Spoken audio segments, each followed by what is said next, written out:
کے پاس رسول بھیجے گئے، وہ پیغمبروں کی اولاد تھی، ان پر اللہ تعالیٰ نے طرح طرح کے انعامات کیے، ان کو اللہ نے ہدایت بھی دی، دنیا کی نعمتیں بھی دی، لیکن جب انہوں نے اللہ کی بات نہ مانی تو دیکھو ان کا انجام کیا ہوا۔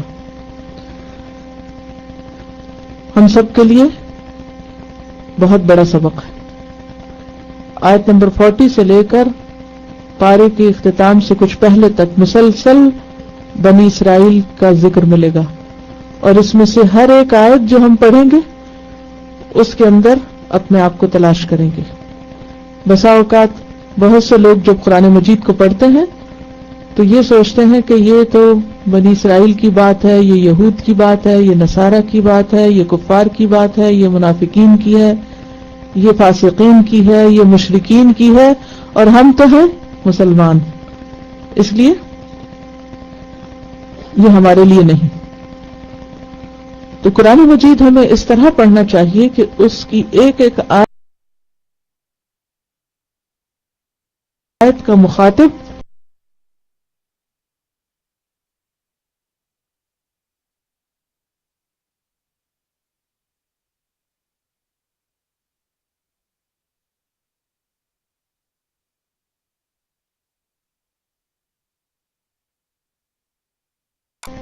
خود کو سمجھنا چاہیے کہ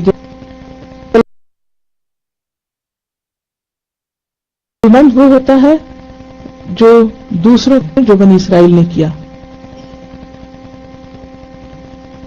تو آئیے یہ مختصر سا پس منظر ذہن میں رکھ کر ان آیات کو سمجھتے ہیں۔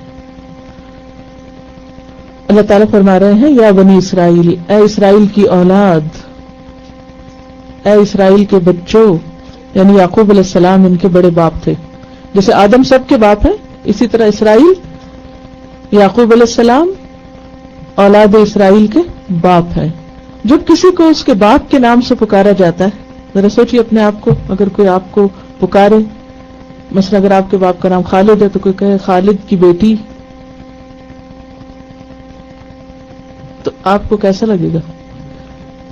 اگر کوئی کہے مثلا نجمہ آپ کا نام، کہ نجمہ، تو ٹھیک ہے، نجمہ کہہ کے پکارا کسی نے، لیکن اگر کوئی یہ کہے خالد کی بیٹی کیا کر رہی ہو، سوچو تو اس میں کیا فرق ہے؟ باپ دادا کے نام کی لاج رکھنے کی بات بھی آتی ہے، اور خطاب بہت اہم ہوتا ہے، واقعی اس کے پیچھے کوئی مطلب ہوتا ہے، یعنی ہر وقت ہر حال میں کوئی باپ کے نام سے کسی کو نہیں پکارتا،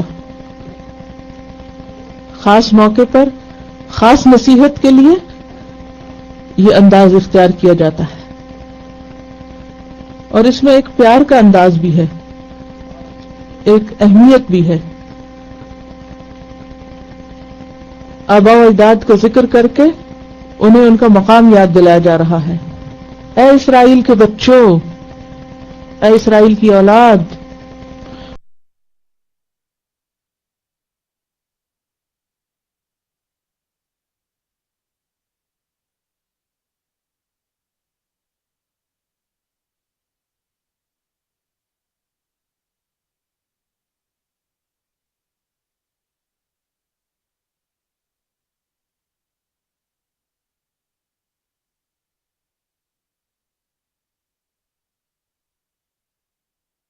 یاد کرائی جاتی ہے۔ مثلا اب چھوڑیے بنی اسرائیل کو کہا جائے تو مراد اس سے کیا ہوتی ہے کہ اس کی قدردانی کرو، شکر ادا کرو۔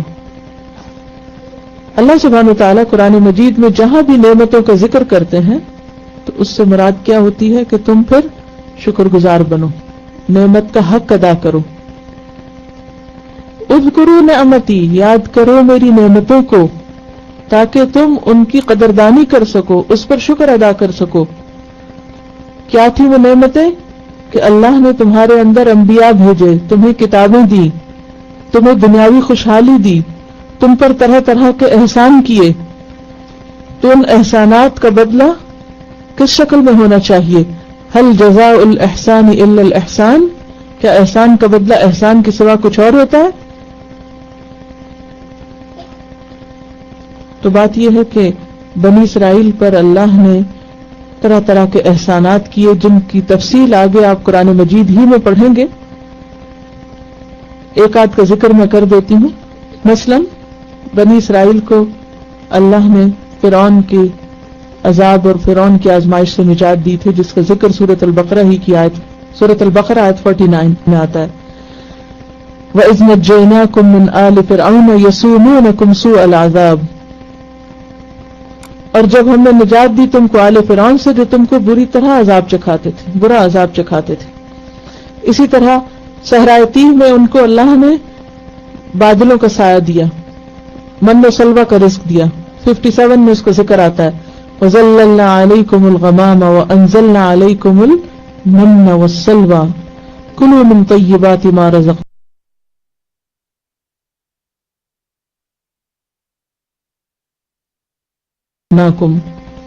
اور اس کے علاوہ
ان کو اللہ نے بادشاہت کی تھی، یاد کرو، اور نعمتوں کو یاد کر کے ان کا شکر ادا کرو.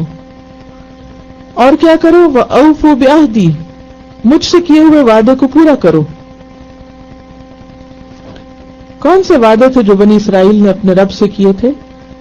اللہ اور اس کے رسولوں پر ایمان لانا، اور خاص طور پر محمد صلی اللہ علیہ وسلم پر ایمان.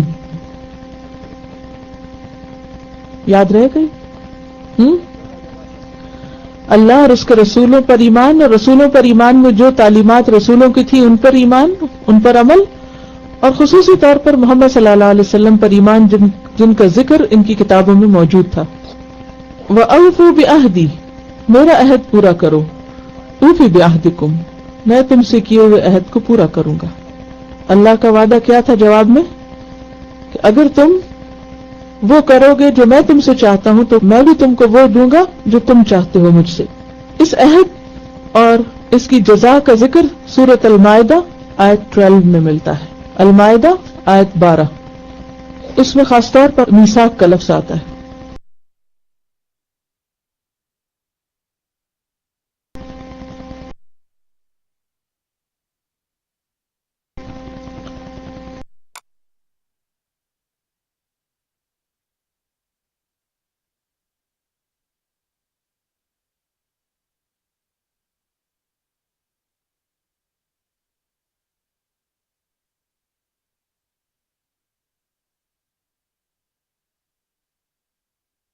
حسنہ دیا تو میں کیا کروں گا؟ لَأُكَفِّرَنَّ عَنْكُمْ سَيِّئَاتِكُمْ، اللہ کا وعدہ کیا تھا؟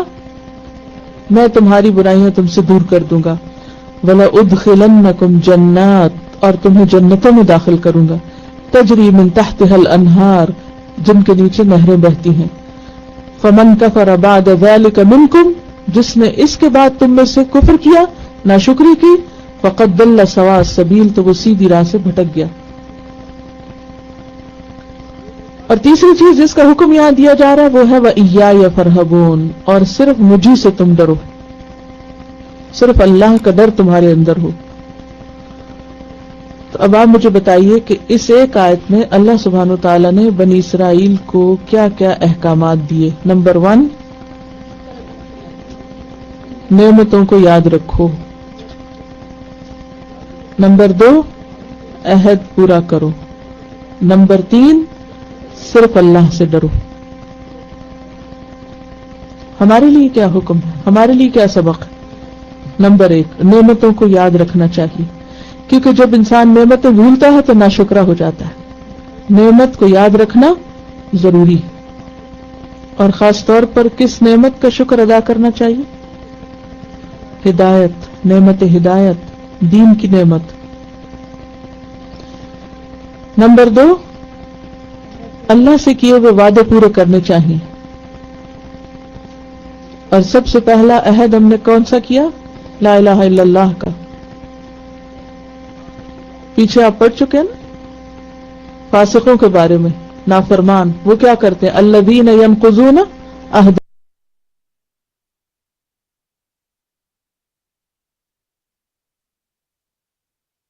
اللہ۔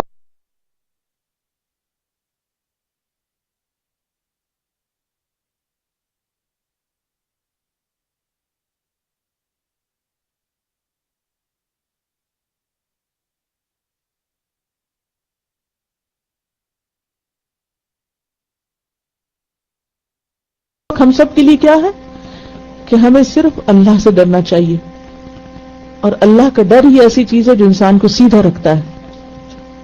یہاں ایک سوال ہے میرا، یہاں اتنی تاکید سے کہا جا رہا ہے صرف مجھ سے اور مجھے سے ہی ڈرو، کسی اور سے نہیں ڈرو، یعنی صرف مجھ سے ڈرو، تو ہمارے دل میں اوروں کا بھی ڈر آ جاتا ہے، پھر کیا یہ شرک ہے؟ سانپ سے ڈرنا شرک ہے؟ شیر سے ڈرنا شرک ہے؟ آگ سے ڈرنا شرک؟ تو پھر یہ کیا کہا جا رہا ہے کہ پھر صرف مجھے سے ڈرو؟ میرا سوال یہ ہے کہ اللہ تعالیٰ فرما رہے ہیں صرف مجھ سے ڈرو، لیکن اگر ہمارے اندر کسی اور چیز کا ڈر آ جاتا ہے، کئی لوگ ایلیویٹر میں نہیں جاتے، ان کو اس سے ڈر لگتا ہے، تو کیا وہ اللہ کے حکم کی نافرمانی کر رہے ہیں؟ دیکھیے، ایک ہے فطری خوف جو جان بوجھ کے نہیں ہوتا، اٹس ان بلڈ، آپ کوئی ڈرنے والی چیز دیکھیں گے ڈریں گے، اور اس میں موسیٰ علیہ السلام نے جب عصا پھینکا تھا اور وہ سانپ بن گیا تھا تو کیا ہوا؟ قرآن کہتا ہے وَأَوْجَسَ فِي نَفْسِهِ خِيفَةً مُوسَىٰ، موسیٰ علیہ السلام اپنے دل میں ڈر گئے۔ یہ فطری ڈر ہوتے ہیں، اس میں کوئی ممانعت نہیں ہے، یعنی کہ سے نیچرل چیز ہے۔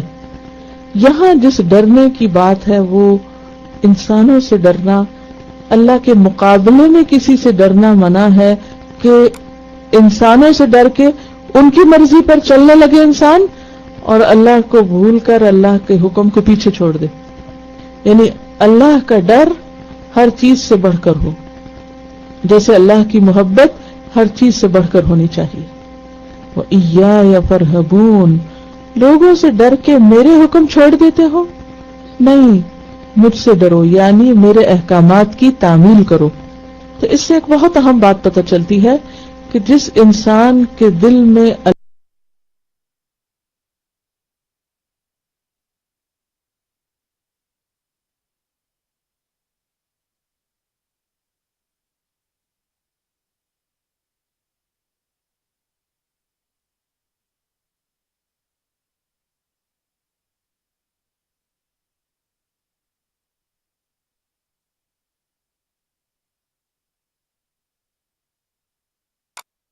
اللہ کا ڈر ہوگا، وہی انسان اللہ کی یا اللہ چیز پر قرآن مجید اللہ تعالیٰ نے اتارا ہے، مصدقا لما معکم، تصدیق کر رہا ہے اس چیز کی جو تمہارے پاس ہے، تورات اور انجیل، اور خاص طور پر اس میں جو محمد صلی اللہ علیہ وسلم کے اوصاف ہیں۔ تو قرآن کیا ہے؟ گواہی ہے۔ پیچھے بھی میں نے آپ کو بتایا تھا نا کہ محمد صلی اللہ علیہ وسلم کی رسالت پر گواہی کس چیز کی ہے؟ قرآن مجید کی، وَإِن كُنتُمْ فِي رَيْبٍ مِّمَّا نَزَّلْنَا، ان آیات میں یہ بات ہو چکی ہے۔ یعنی یہ کہنے کی بجائے کہ محمد صلی اللہ علیہ وسلم کو مان جاؤ، یہ کیوں کہا گیا کہ جو چیز میں نے اتاری ہے اس کو مان جاؤ؟ کیونکہ اگر قرآن کو مانیں گے تو صاحب قرآن کو خود ہی ماننا پڑے گا، ٹھیک ہے؟ قرآن گواہ ہے، مددگار ہے، سپورٹر ہے، کس کا؟ محمد صلی اللہ علیہ وسلم کی سچائی کا۔ وَلَا تَكُونُوا، اور نہ تم ہو جاؤ، اول کافر بہ، پہلے انکاری اس کے۔ پہلے کیوں کہا گیا؟ حالانکہ یہ سورت تو مدینہ میں نازل ہوئی، یہود مدینہ میں تھے، اور ان سے پہلے قریش کے لوگ محمد صلی اللہ علیہ وسلم کا انکار کر چکے تھے، لیکن پھر بھی ان کو کہا جا رہا ہے کہ تم سب سے پہلے انکار نہ کرو، کیونکہ یہ صاحب کتاب تھے، صاحب علم تھے۔ تو خواہ ترتیب میں بعد میں آئے لیکن ان کا جو مقام ہے وہ پہلے آتا ہے مقام کے اعتبار سے کہ تم تو صاحب علم ہو، تم تو سب جانتے ہو. تو اس سے کیا پتہ چلتا ہے کہ جاننے والا اگر انکار کرتا ہے تو اس کا انکار زیادہ شدید ہے اس کے مقابلے میں جو انجان کرتا ہے. اور یہ کس طرح جانتے تھے؟ الذین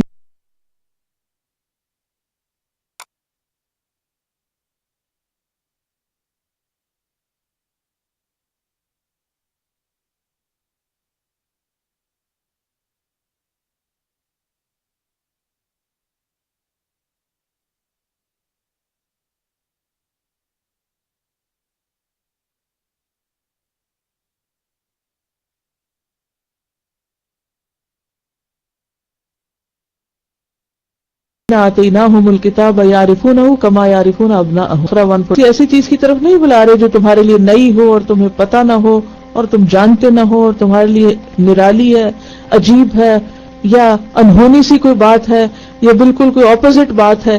یہ قرآن تمہاری تعلیمات کے جو تمہارے پاس ہے ان سے اپوزٹ بات نہیں تم کو سکھا رہا، اسی کو کنفرم کر رہا ہے. وَلَا تَشْتَرُوا بِآيَاتِي ثَمَنًا قَلِيلًا، اور میری آیات کے بدلے تھوڑا مال مت لو، تھوڑی قیمت مت لو.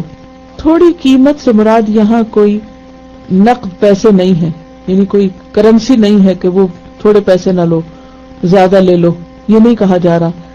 اس سے مراد یہ ہے کہ تم دنیا میں جو کچھ ہے وہ سارے کا سارا تھوڑا ہی ہے، کم ہی ہے.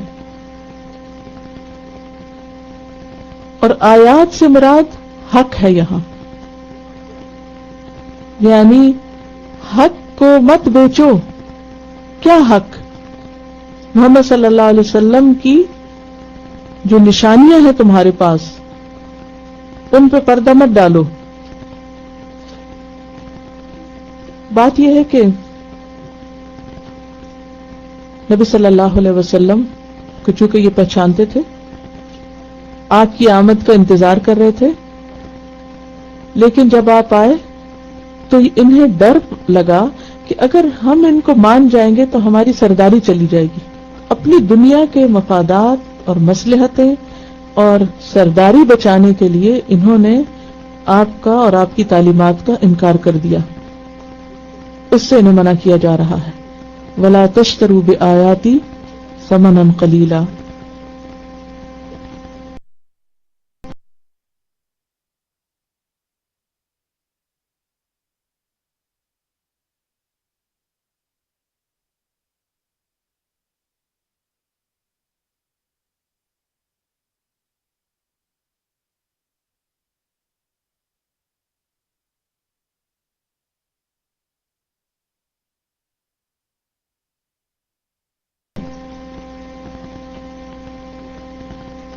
وَإِيَّايَ فَاتَّقُونِ، اور صرف مجھے سے پس تم ڈرو. پہلے کہا صرف مجھے سے خوف کھاؤ اور مجھے سے ڈرو. وَلَا تَلْبِسُوا الْحَقَّ بِالْبَاطِلِ، اور نہ تم مکس اپ کرو حق کو باطل کے ساتھ. یہ کیسے کرتے تھے؟ ہوتا یہ تھا کہ اہل مکہ یا دوسرے لوگ جو غیر اہل کتاب تھے، انہیں جب بھی کوئی مذہبی معاملہ پیش آتا تو اس کی تصدیق کے لیے وہ اہل کتاب کے پاس آتے. یہ بالکل ایسے ہی بہت نیچرل ہے. اگر آپ کو کوئی خدا نخواستہ تکلیف ہو، بیماری ہو، تو آپ کس کے پاس جائیں گے پوچھنے کے لیے؟ ڈاکٹر کے پاس. اگر کوئی مذہبی معاملہ ہو تو کس کے پاس جائیں گے؟ کسی اسکالر کے پاس، عالم کے پاس. تو لوگ مذہبی معاملات میں ان کی طرف رجوع کرتے تھے. قریش اور دیگر لوگ ان سے آ کے پوچھتے تھے کہ تمہارا کیا خیال ہے اس نبی کے بارے میں؟ تو یہ پوری طرح انکار بھی نہیں کرتے تھے، لیکن ایسا شوشہ چھوڑتے، ایسی بات کرتے، ایسا ٹوسٹڈ جواب دیتے کہ جس کی وجہ سے لوگ کنفیوز ہو جاتے. مثلاً کیا کہتے کہ ہاں پیغمبر تو ہے لیکن صرف امیین کے لیے ہے، ہمارے لیے نہیں. اور آج بھی یہی کہتے ہیں. ان میں سے بعض لوگ محمد صلی اللہ علیہ وسلم کو نبی مانتے ہیں، قرآن کو بھی الہامی کتاب مانتے ہیں، اسلام کو الہامی مذاہب میں شمار کرتے ہیں، لیکن کیا کہتے ہیں کہ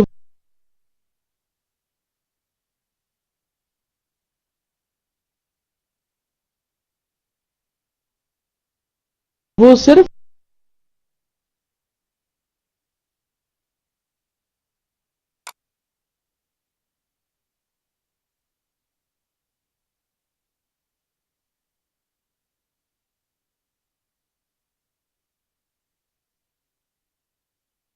اور باطل کیا ہے؟ وہ جھوٹ جو تم نے خود گھڑ لیا کہ یہ صرف امیوں کے لیے ہے. وَتَكْتُمُ الْحَقَّ اصل میں تھا وَلَا تَكْتُمُ الْحَقَّ، اور حق کو نہ چھپاؤ. کس حق کو چھپاتے تھے؟ محمد صلی اللہ علیہ وسلم کی رسالت کو. وَأَنْتُمْ تَعْلَمُونَ، حالانکہ تم جانتے ہو، تمہیں معلوم ہے. تو اس آیت میں کن دو باتوں سے روکا جا رہا ہے بنی اسرائیل کو؟ نمبر 1، حق کو باطل کے ساتھ نہ ملاؤ. جیسے پہلے میں نے مثال دی تھی کہ میٹھے اور نمکین کو اگر ملا دیا جائے تو نہ پتہ چلتا یہ میٹھا اور نہ پتہ چلتا یہ نمکین ہے. تو دو اپوزٹ چیزوں کو جب ایک دوسرے کے اندر ملا دیا جائے تو نتیجہ کیا نکلتا ہے؟ فساد، کنفیوژن. کیونکہ حق حق ہے اور باطل باطل ہے، بیچ کی کوئی راہ نہیں. بہت سے لوگ بیچ کی راہیں ڈھونڈتے رہتے ہیں. وہ کہتے ہیں جھوٹ بھی بول لیں اور جنت بھی مل جائے. سچ اور جھوٹ کو ملا کے ایک تیسری چیز بنا کے پیش کرتے ہیں. تو تلبیس حق ایک ٹرم بھی ہے، تلبیس حق. کبھی آپ نے پڑھا ہو شاید کسی مذہبی کتاب میں. تلبیس حق علماء دین کی ایسی کوشش کو کہتے ہیں کہ جس میں وہ حق کو کھول کے بیان نہیں کرتے، بلکہ اس سے ایسی ایسی تعویلیں اور ایسی ایسی باتیں نکالتے ہیں کہ جو آیت کا اصل مقصد ہے یا اصل معنی ہے وہ بالکل غائب ہو جاتا ہے اور لوگ دوسری باتوں میں الجھ جاتے ہیں.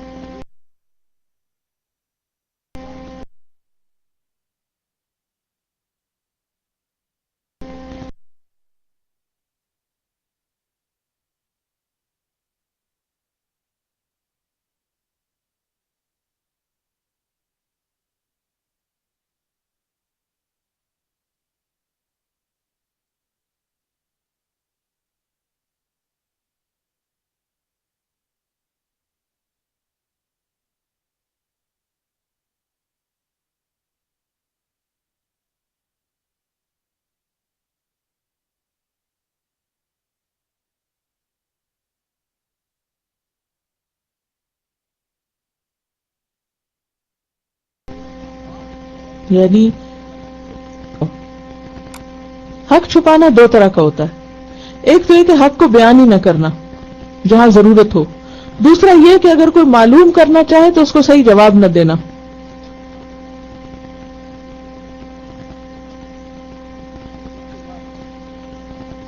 لیکن اس کا یہ مطلب نہیں کہ اگر آپ کو کسی بات کا جواب نہیں آتا تو ضروری کچھ بتائیں کیونکہ کسی نے پوچھ لیا تو بتانا فرض ہو گیا. نہیں، جو نہیں آتا وہ مت بتاؤ، ورنہ کس میں آئے گا وَأَن تَقُولُوا عَلَى اللَّهِ مَا لَا تَعْلَمُونَ. یہ بھی حرام ہے کہ بغیر علم کے باتیں کرنا اور جس چیز کا علم نہ ہو اس کے بارے میں فتوی دینا، یہ بھی منع ہے. اور یہ جو آیت کا آخری حصہ نا وَأَنْتُمْ تَعْلَمُونَ، حالانکہ تم جانتے ہو، سب پتہ ہے تم کو، پھر بھی یہی کر رہے ہو. اس سے کیا بات پتہ چلتی کہ جاننے کے بعد ایسے کام کرنا اور برا ہے. تو یہاں بنیادی طور پر علماء بنی اسرائیل سے خطاب ہے، جو لوگوں کو سچائی کے بارے میں کنفیوز کرتے تھے اور حق کو اس ڈر سے چھپا جاتے تھے کہ اگر لوگوں کو پتہ چل گیا تو لوگ حق کا اتباع کرنے لگیں گے اور پھر ہماری بات کوئی نہیں سنے گا. ان کا فائدہ کس میں تھا کہ لوگ اپنی خواہشات کی پیروی کرتے رہیں اور یہ ان کے سردار بنے رہیں. اگر لوگوں کو علم ہو گیا، لوگ جہالت سے باہر آ گئے، تو پھر ان کی باتیں کون سنے گا؟ ہمارے لیے کیا سبق ہے؟ ہمیں کیا نہیں کرنا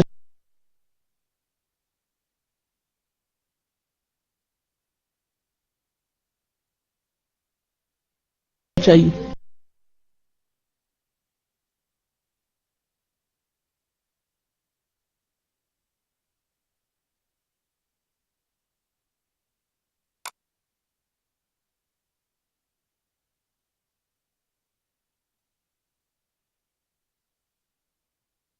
یہ نہ کہیں کہ مجھے نہیں پتا، ٹھیک ہے؟ اگر نہیں پتا تو آپ کہیں کہ نہیں پتا، آئی ڈونٹ نو. یا اگر آپ شک میں، تب بھی آپ کہہ سکتے کہ مجھے نہیں معلوم. لیکن پتا ہونے کے بعد یہ کہنا کہ مجھے نہیں پتا، یہ بہت بڑا جرم ہے. وَأَقِيمُوا الصَّلَاةَ اور نماز قائم کرو، وَآتُوا الزَّكَاةَ اور زکوٰۃ ادا کرو، وَارْكَعُوا مَعَ الرَّاكِعِينَ اور رکوع کرنے والوں کے ساتھ رکوع کرو. کتنے احکامات ہیں؟ 3. کون کون سے؟ نماز قائم کرو، زکوٰۃ دو، با جماعت نماز ادا کرو، جھکنے والوں کے ساتھ جھکو، عاجزی اختیار کرو. اقامت صلاۃ پر پیچھے بھی بات ہو چکی، جو متقین کی صفات میں سے دوسری صفت ہے، یقیمون الصلاۃ. کیا کچھ آتا ہے اقامت صلاۃ میں؟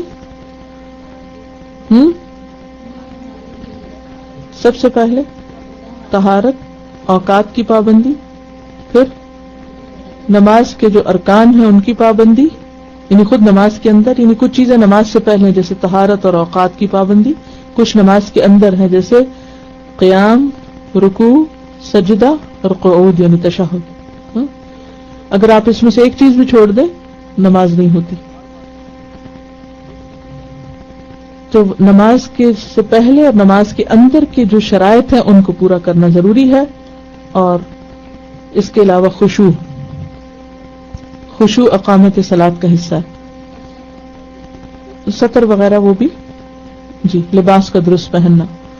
وآتوا الزکوٰۃ، زکوٰۃ جو ہے وہ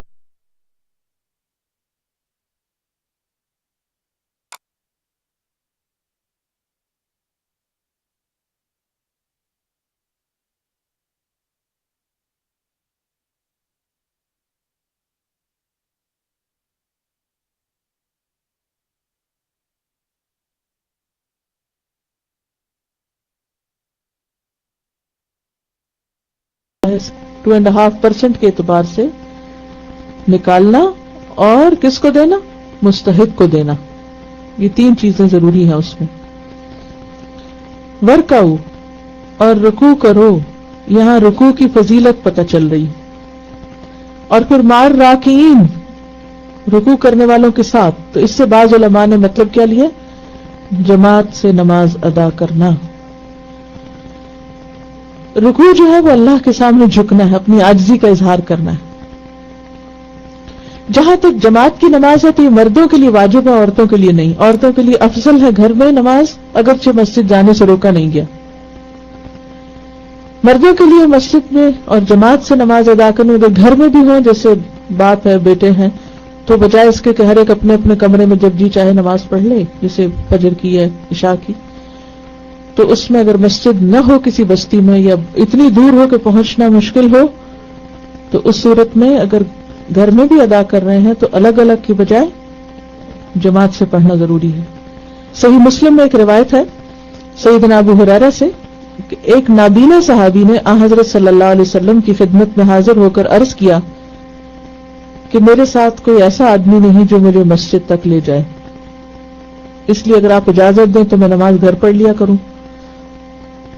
آپ نے ان کو اجازت دے دی، مگر جب وہ جانے لگے تو سوال کیا کہ اذان کی آواز تمہارے گھر تک پہنچتی ہے؟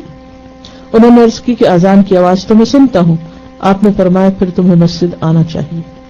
اور وہ کیا تھے؟ نابینا. ایک اور روایت میں آتا ہے آپ نے فرمایا پھر میں تمہارے لیے کوئی اور رخصت نہیں پاتا. نو ایکسکیوز، مسجد میں آنا چاہیے.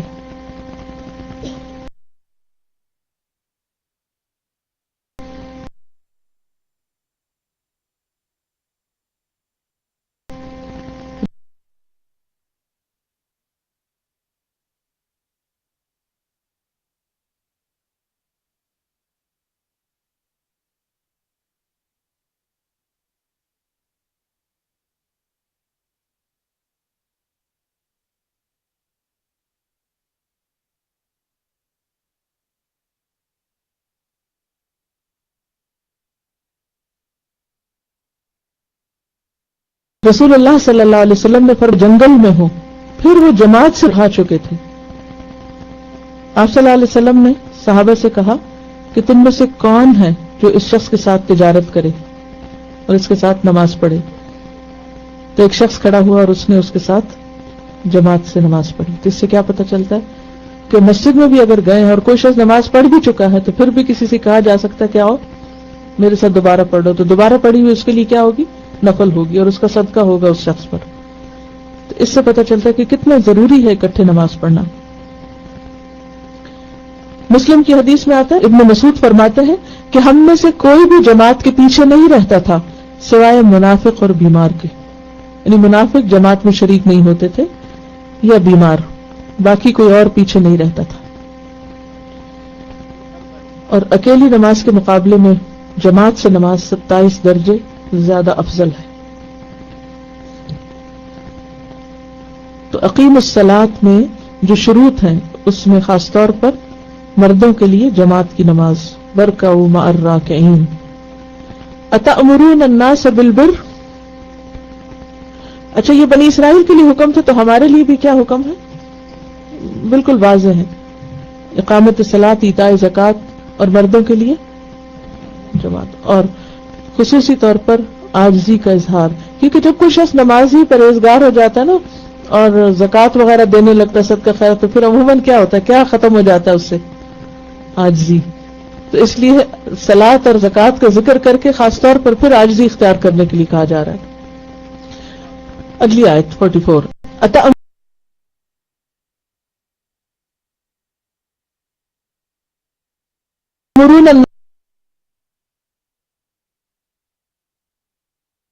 الناس بالبر،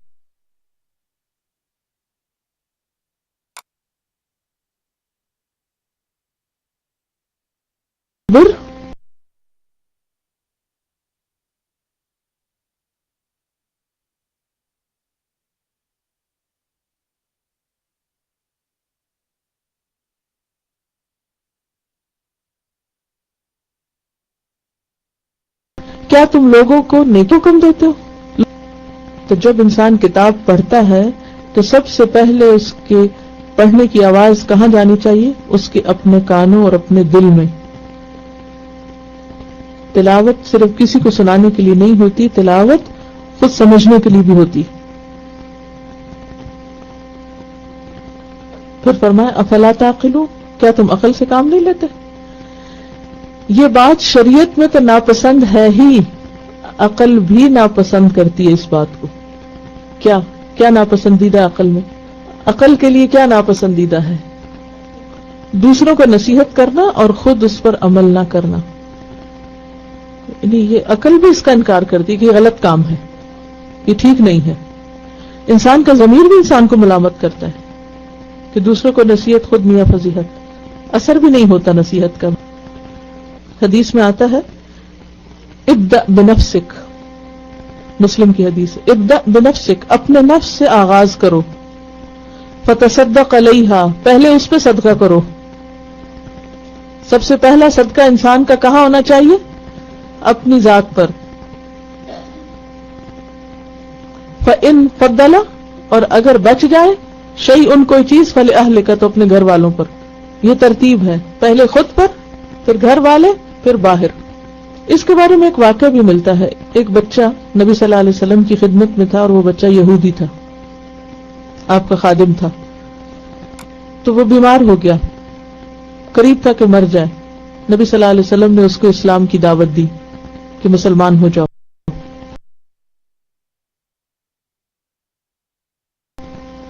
اس نے اپنے باپ کی طرف دیکھا اور بچہ مسلمان ہو گیا اور فوت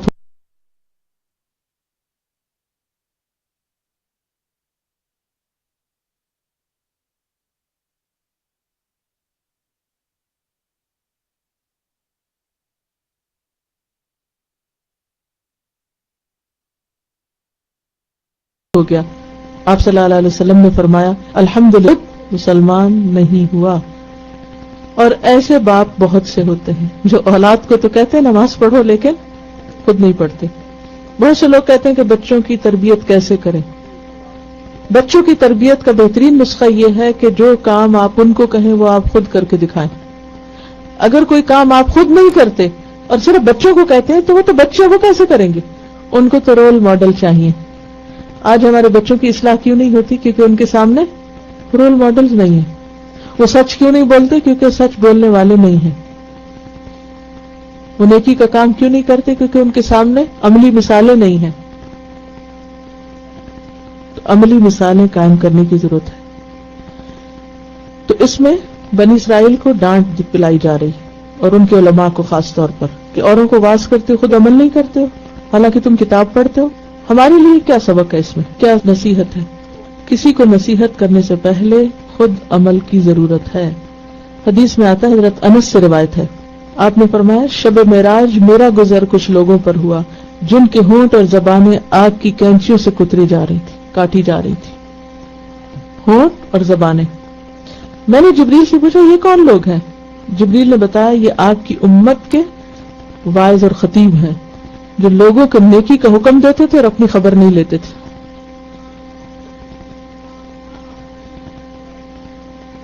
ابن عساکر نے ایک اور روایت کی ہے کہ نبی صلی اللہ علیہ وسلم نے فرمایا بعض جنتی دوزخیوں کو آگ میں دیکھ کر پوچھیں گے کہ تم آگ میں کیوں پہنچ گئے حالانکہ تم تو ہمیں نصیحت کرتے تھے، تمہاری وجہ سے ہم جنت میں پہنچ گئے.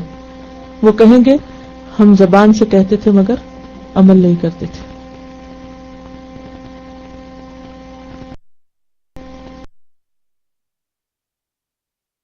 تو خاص طور پر کتاب پڑھنے والوں کے لیے کتاب پڑھتے ہو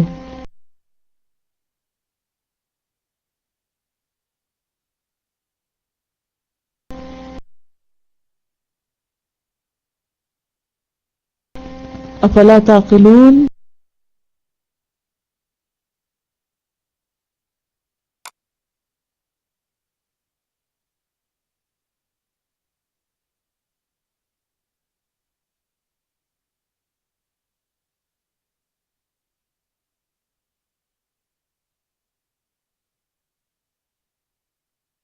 عقل نہیں. بہت سی جہاں بھول ہو غلطی ہو وہاں فوری طور پر اللہ کی طرف رجوع کر لیا جائے. تو یہاں دیکھیے صلاۃ سے پہلے صبر کا ذکر آیا ہے، اور صبر کیا ہے؟ اپنے نفس کو برائی سے روکنا، اپنے آپ کو کنٹرول کرنا. جہاں پتہ چلے کہ یہ کام میرا اللہ کی مرضی کے خلاف ہے وہاں اپنے آپ کو کھینچ لینا کہ یہ نہیں کرنا. اللہ کی حرام کردہ چیزوں سے خود کو روک لینا. وَاسْتَعِینُوا بِالصَّبْرِ وَالصَّلَاةِ. اور بعض اوقات صبر بھی مشکل ہوتا ہے، لہذا صبر کے لیے بھی کیا ضروری ہے؟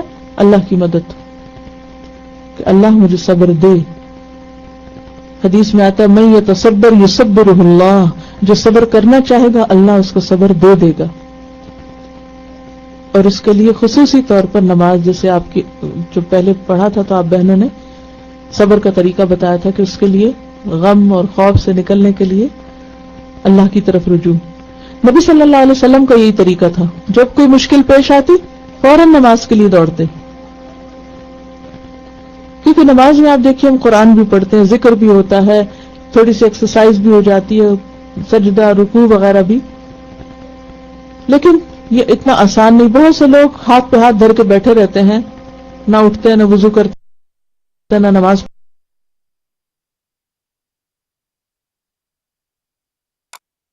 پڑھتے ہیں.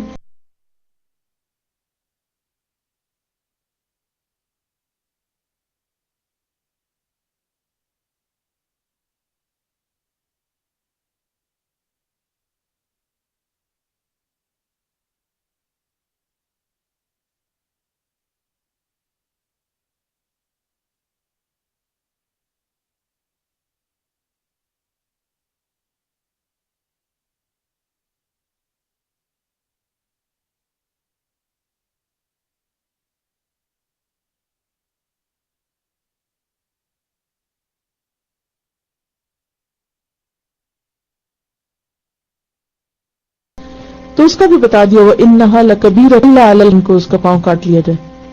دیکھیے کبھی انگلی کو بھی کٹ لگ جائے تو کیسی تکلیف ہوتی ہے. پورا پاؤں کاٹنا کو مذاق نہیں تھا.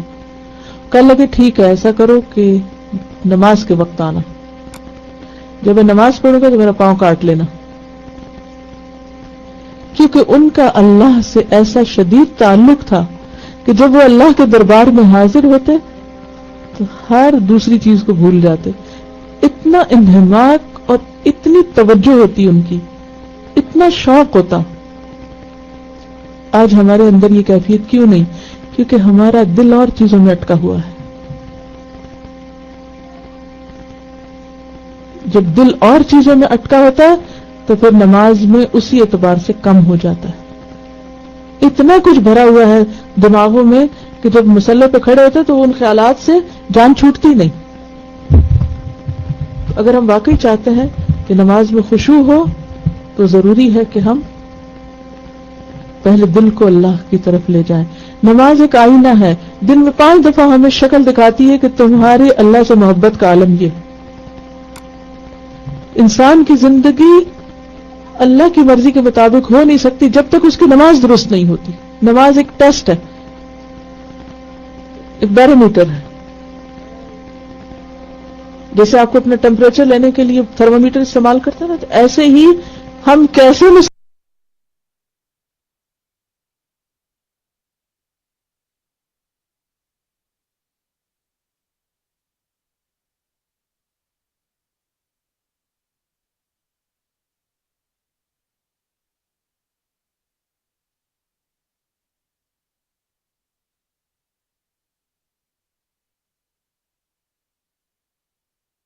وہ کون ہوتے ہیں خاشع؟ جو یقین رکھتے ہیں انہم ملاقو ربہم, کہ وہ اپنے رب سے ملاقات کرنے والے. تو وہ اس بڑی ملاقات سے پہلے دن میں کئی بار واقعی اللہ سے ملاقات کرتے ہیں. آپ دیکھیے جب آپ اپنے کسی قریب ترین پیارے دوست سے ملاقات کریں تو آپ کا کیا حال ہوتا ہے؟ اس وقت آپ کو کوئی انٹرپشن اچھی لگتی؟ کوئی اور بیچ میں ڈسٹرب کرے, کوئی اور بات, کوئی کام کو کہے, کوئی کہیں, کوئی چیز اچھی نہیں لگتی. لیکن اللہ سے ملاقات کے وقت ہماری کیفیت کیا ہوتی ہے؟ واقعی ہمیں پھر کوئی اور چیز اچھی نہ لگے. صحابہ کی نماز کیا ہوتی ہے؟ بالکل بیگانے ہو جاتے تھے ہر چیز سے. نبی صلی اللہ علیہ وسلم گھر والوں میں بیٹھے ہوتے تھے, جو ہی نماز کا وقت آتا حضرت عائشہ کہتی ہیں کہ بالکل ہم سے اجنبی ہو جاتے تھے, جیسے ہمیں پہچانتے ہی نہ ہو, جانتے ہی نہ ہو, حالانکہ اس سے پہلے ہم سے ہنس بول رہے ہوتے تھے. اور ہمارے تو کام ہے کہیں ختم ہی نہیں ہوتے, نماز میں ہی سارے کام یاد آتے ہیں. الذین یظنون انہم ملاقو ربہم, وہ یہ جو ملاقات ہے نا, اگر نماز کے اکول کر کے آپ ملاقات لکھ لیں, محبوب سے ملاقات, اور جو اس میں پڑھنا ہے اس کو سرگوشیاں کر لیں. جو ہی آپ مصلی پہ جانے لگے سوچے ملاقات کو جا رہی ہیں. اور اگر نہیں ابھی جاتے یا دل سے نہیں جاتے, وَأَنَّهُمْ إِلَيْهِ رَاجِعُونَ, تو جانا تو ہے ہی, ایک دن تو جانا وہی ہے. بے شک وہ اسی کی طرف لوٹ کر جانے والے ہیں. ان کو یہ یقین ہوتا ہے کہ ہم نے جانا ہے, واپس جانا ہے. جو جانے کا جو شوق ہے اللہ کی طرف, وہ ان کی نمازوں کی حالت درست کر دیتا ہے.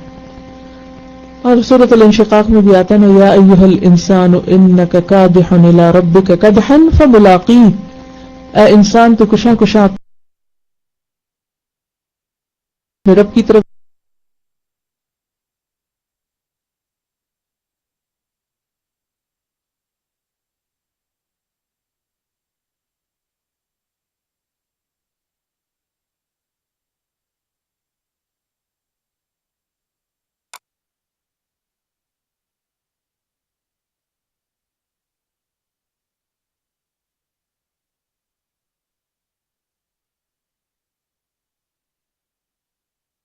جانے والا ہے اور اس سے جا کے ملاقات کرے گا, کرنا چاہتے ہیں. کس کی ملاقات کا انتظار رہتا ہے آپ کو؟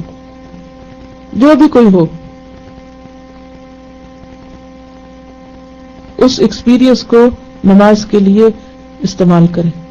اپنے سے خود سوال کریں کہ جتنا مجھے اس انسان کی ملاقات کا شوق ہے, کیا اللہ کی ملاقات کا بھی ایسا شوق ہے؟ اور اگر نہیں تو سب دعوے جھوٹے ہیں کہ اللہ سے سب سے بڑھ کے محبت ہے.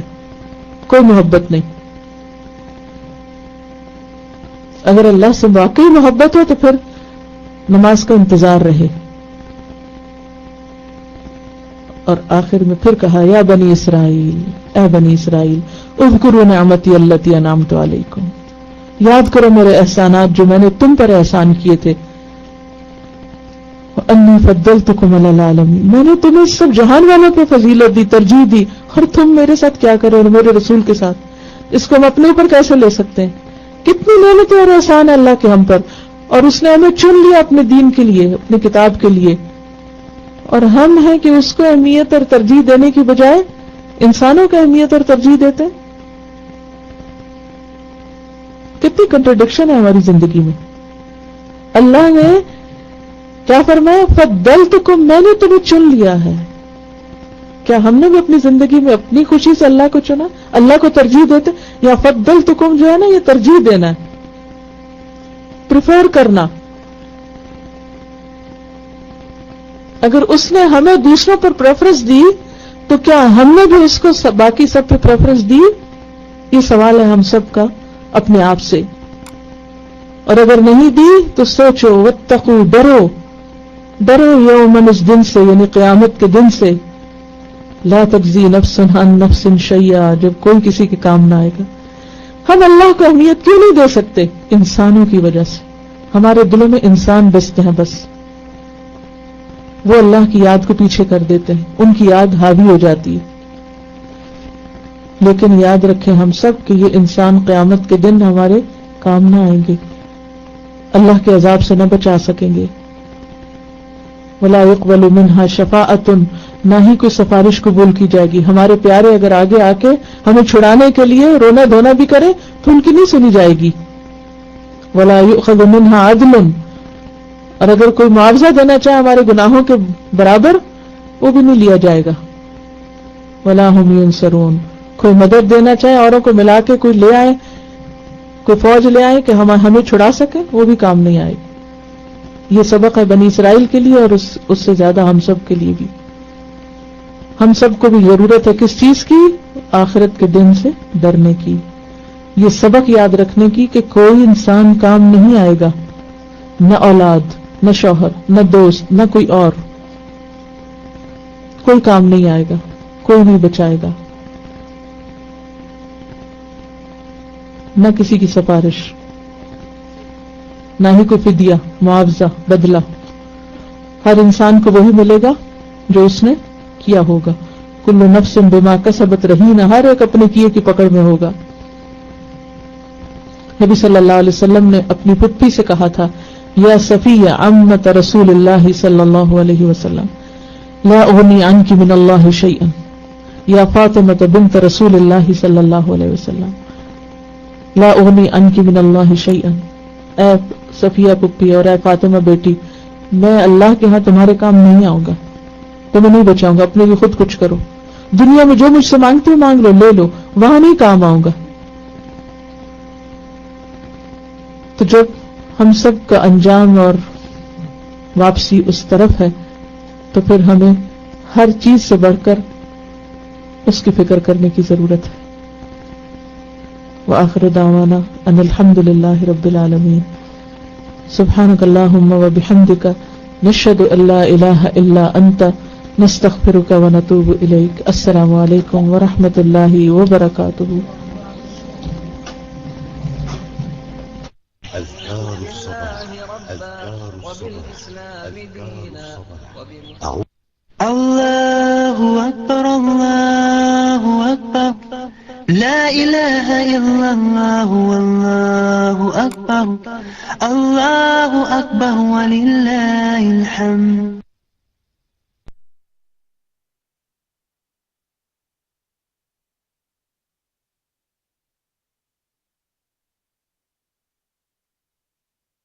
اعوذ باللہ من الشیطان الرجیم، بسم اللہ الرحمن الرحیم۔ السلام علیکم ورحمۃ اللہ وبرکاتہ۔ Alhamdulillah, we just completed our lesson number 9, ayah number 40 to 48. I know there was a little bit trouble in the voice, but we cannot do it. Assalamu alaikum warahmatullahi wabarakatuh. جی ہمارا لیسن جو ہے مکمل ہو گیا۔ Actually میں بالکل different اس میں چلی گئی تھی اپنے دوسری کلاس کے اس میں نا، تو دیٹس وائی میں نے بالکل انگلش میں اسٹارٹ کر دیا. اینی ہاں ہمارا جو ہے آج کا جو لیسن جو ہے مکمل ہو گیا. جی مجھے پتا ہے آپ لوگ انڈرسٹینڈ کرتے ہیں، لیکن پتہ نہیں میں کس موڈ میں تھی کہ میں اپنی انگلش کی کلاس میں پہنچ گئی. چلیں اللہ کا فضل ہے، اللہ کا شکر ہے کہ ہم لوگوں کا جو ہے وہ مکمل ہو گیا. جو لیسن تھا تھوڑی سی ٹربل تھی، لیکن وائس اتنی زیادہ بریک نہیں تھی کہ ہم لوگ سمجھ نہ سکتے نا. جملہ جہاں سے کٹتا تھا وہیں سے الحمدللہ پورا ہو جاتا تھا. جی آپ کو اگر تھوڑی بہت اگر سمجھ نہیں آئی تو آپ آن لائن جا کے farhashmi.com 2007 تعلیم القرآن میں سے اس کو میک اپ کر سکتے ہیں. اور ٹائم کلاس کا آپ لوگوں کا پورا ہو گیا تو ان شاء اللہ تعالیٰ کل ٹائم ملا تو ہم اس لیسن کے روٹ ورڈز جو ہے وہ دیکھ لیں گے. اس کے علاوہ ریکارڈنگ میں نہیں، یہ کنیکشن پیل ٹاک کنیکشن آج میں خود بذات خود 3-4 دفعہ ککڈ آؤٹ ہوئی ہوں بغیر کسی وجہ کے پیل ٹاک میں سے. تو ایک کچھ پرابلم تھا آج. ٹھیک ہے تھوڑا سا ٹل ٹاک کبھی کبھی ہارڈ ٹائم دیتا، تو اس میں ہم قرآن کے چونکہ اسٹوڈنٹ ہیں تو تھوڑے سے صبر کا مظاہرہ ہمیں کرنا چاہیے. جو بھی ہوتا ہے پھر آپ کو پتہ نا ہم انسان ہیں، ہمارے ہاتھ میں نہیں ہوتی ہیں والی پرابلمس. جو کچھ میرے اور رانا سسٹر رانا کے ہاتھ میں وہ ہم کرتے ہیں. لیکن جی الہدا ٹاک تو بالکل وہ پھر ہاتھ اٹھا لیتا الہدا ٹاک کے بس میں نہیں اب کام کروں گا. تو کبھی کبھی کنیکشن کا پرابلم ہو جاتا ہے. ٹھیک ہے چلیں کوئی کوشچن تو نہیں ہے؟ جی الہدا ٹاک اگر آپ میں سے کوئی بھی وہاں پہ جوائن نہیں کر رہا تو ہم نیکسٹ ویک سے وہ روم نہیں کھولیں گے، کیونکہ کوئی فائدہ نہیں. ہمارا ایک بندہ پورا کا پورا وہ روم کھول کے بیٹھا رہتا ہے اور کوئی لسنر نہیں ہوتا. میں ہوتی ہوں، بردر ذیشان کبھی کبھی آ جاتے ہیں یا سسٹر رانا ہوتی ہیں. جی آج ہی صبر کے بارے میں پڑھا ہے. تو ادروائز پھر ہم اس روم کو نہیں کھولیں گے. مطلب پورا ایک بندہ بلاک ہوتا ہے اس روم کے لیے نا. آپ کو نہیں پتا ہے؟ جی الہدا ٹاک .com پہ ہمارا سیم نام ہے TQWD، اور آپ جوائن کر کے وہاں پہ بھی سن سکتے ہیں نا. لیکن اگر آپ پیل ٹاک پہ فائن ہے تو آپ لوگوں کو وہاں آنے کی ضرورت نہیں ہے. ٹھیک ہے ماشاء اللہ آپ لوگ بہت اوبیڈینٹ ہے. اچھا جی اب کوئی کوشچن تو نہیں ہے تفسیر سے ریلیٹڈ؟ کہیں پہ آپ کو کوئی کنفیوژن ہو، کہیں پہ آپ کو کوئی روٹ مسنگ ہو، آپ پوچھ سکتے ہیں. جی جزاکم اللہ خیر کثیرہ. آپ لوگوں نے 3-4 منٹ مجھے پھر زیادہ دے دیے ہیں. اللہ سبحانہ تعالیٰ آپ کی جتنے منٹس آپ زیادہ دیتے ہیں نا ان کو آپ کے صدقے میں لکھیں، آپ کے وقت کو صدقے میں لکھیں. ٹھیک ہے ان شاء اللہ تعالیٰ کل جو ہے وہ ملاقات ہوگی. اپنے تجوید کے نوٹس جو ہے نا اسی دن ضرور ریوائز کر لیا کیجئے، تفسیر کے نوٹس اسی دن ریوائز کر لیا کیجئے. تازہ چیز ہوتی ہے ذہن میں بیٹھ جاتی. ٹھیک ہے السلام علیکم ورحمۃ اللہ وبرکاتہ. سبحانک اللہم وبحمدک نشہد ان لا الہ الا انت نستغفرک ونتوب الیک. حمزہ گروپ کے لوگ جو ہیں وہ گروپنگ کے لیے آ جائیں. السلام علیکم ورحمۃ اللہ وبرکاتہ.